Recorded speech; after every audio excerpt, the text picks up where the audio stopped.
Doctor అవ్వాలని కలలు కనింది. కష్టపడి ఆ కలను సాకారం చేసుకుంది. ప్రస్తుతం ట్రైనీ వైద్యురాలిగా సేవలందిస్తోంది. కానీ ఆమెపై ఓ కామందుడు కాటేశాడు. ఆమె కలలను చిదిమేశాడు. కోల్కతా ఆర్జీకర్ మెడికల్ కళాశాలలో జరిగిన ఈ ఘటన దేశవ్యాప్తంగా కుదిపేస్తోంది.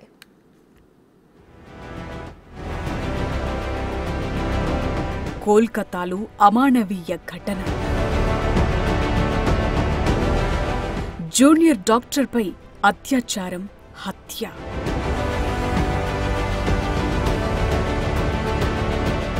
దేశవ్యాప్తంగా భగ్గుమన్న మెడికోలు.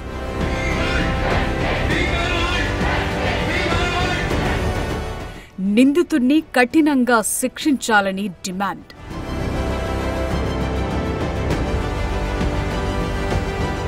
కోల్కతాలో జూనియర్ డాక్టర్ అత్యాచారం, హత్య ఘటన దేశవ్యాప్తంగా తీవ్ర దుమారం రేపుతోంది. ఈ ఘటనకు నిరసనగా దేశవ్యాప్తంగా వైద్యులు ఆందోళనకు దిగారు. ఆసుపత్రుల్లో కొన్ని వైద్య సేవలను నిలిపివేశారు. రోడ్ల మీదకొచ్చి ధర్నా చేశారు. వీ వాంట్ జస్టిస్ అంటూ నినాదాలు చేశారు. వైద్య సిబ్బందికి తగిన భద్రత కల్పించాలని డిమాండ్ చేశారు.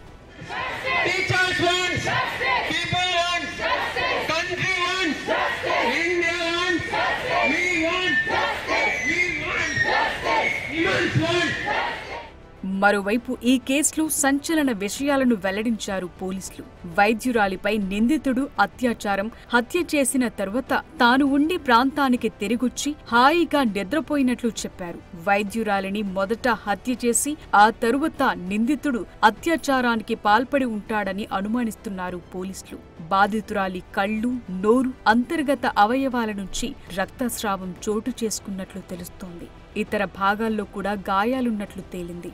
ఈ ఘటనపై దేశవ్యాప్తంగా నిరసనలు వ్యక్తమవుతుండగా నిందితుడు సంజయ్ రాయ్లో మాత్రం ఎలాంటి పశ్చాత్తాపం కనిపించడం లేదు. తనను ఉరితీయాలనుకుంటే తీసుకోవాలంటూ దర్యాప్తు సమయంలో నిందితుడు చెప్పినట్లు పోలీసులు చెప్తున్నారు. అతడి ఫోన్ నిండా అశ్లీల వీడియోలున్నట్లు తెలుస్తోంది. అతడికి ఇప్పటికే 4 పెళ్లిళ్లు జరిగినట్లు తెలుస్తోంది.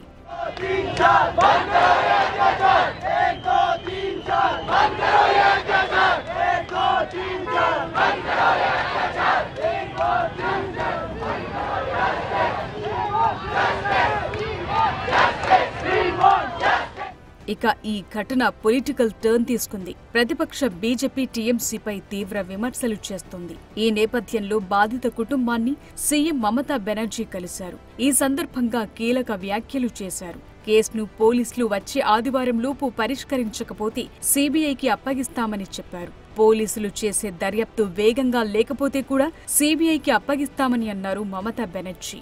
ప్రస్తుతం నిందితుడికి ఆగస్టు 23 వరకు పోలీస్ కస్టడీకి అప్పగించింది కోర్టు. నిందితుడిని కఠినంగా శిక్షించాలని వైద్యులు డిమాండ్ చేస్తున్నారు. న్యాయం జరగని నేపథ్యంలో తమ ఆందోళనలను మరింత ఉధృతం చేస్తామని హెచ్చరించారు.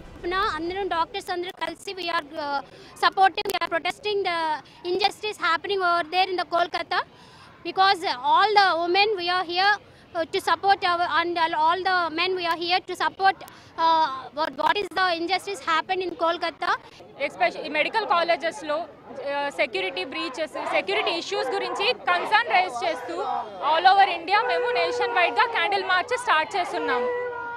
ఈ సెక్యూరిటీ ఇష్యూస్ గురించి అందరికీ ప్రజలకి తెలియచేయాలి, అన్ని మెడికల్ కాలేజ్కి తెలియజేయాలి అని చెప్పి అదొక విషయం. ఇంకొకటి ఏమంటే ఒక మెడికల్ కాలేజ్లో ఒక పీజీకి జరిగిన ఇన్సిడెంట్ ఓన్లీ మెడికల్ కాలేజెస్కి కానీ మెడికల్ స్టూడెంట్కి మెడికల్ ఫ్రెటర్నిటీకి ఒకటే కన్సర్న్ అయిన ఇష్యూ కాదు.